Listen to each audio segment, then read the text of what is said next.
Research conducted in the areas of Teso and Karamoja indicates that menstrual is largely still treated as a taboo, one that is associated with impurity, which leads to shame, embarrassment and seclusion. Menstrual products amongst women and girls is a challenge. The reason is because the price is a bit high, but also actual access is a problem. So what they do, the girls rather sit in houses when they get into their menstruation periods, or they use their dirty clothes to be able to pad themselves, and this becomes a bit unhygienic for them and causes several diseases to them. This, coupled with inadequate access to sanitary products, is allegedly fueling school dropouts, especially among female learners. This has impacted on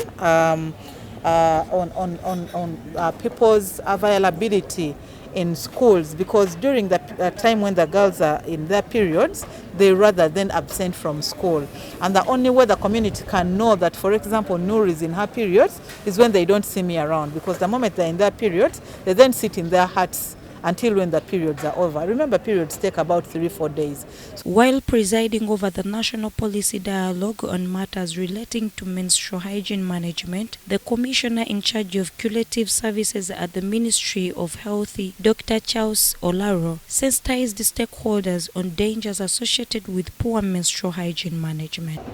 Aspect of menstrual health hygiene is responsible for, if not well managed, for school absenteeism and even drop out of school.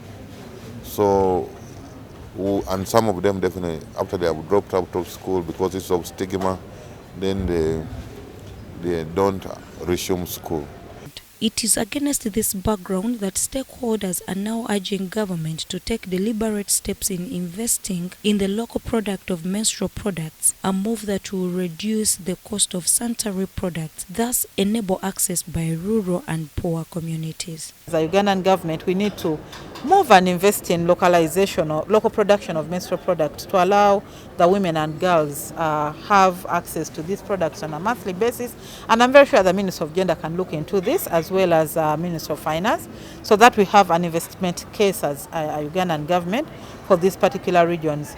It is on record that government reduced taxes on items used in the production of pads, a gesture that has since seen establishment of over 30 factories producing sanitary towels, in some measuring in reusable ones. It has, however, emerged that much as they are cost-effective, limited access to water in Karamoja region, the use of reusable pads is a nightmare.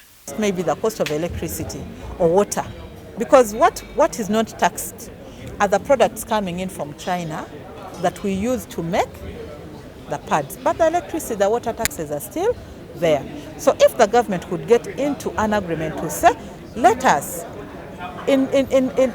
reduce this cost, so that you also reduce the cost of menstrual products, perhaps we'll go somewhere. But the best option would be for localization, because then with these recommendations, advocates hope that the government will take action to address menstrual health challenges, providing greater access to affordable products and breaking down societal taboos. Story compiled by Maria Dana Namiro and Dokas Chimono for UBC News.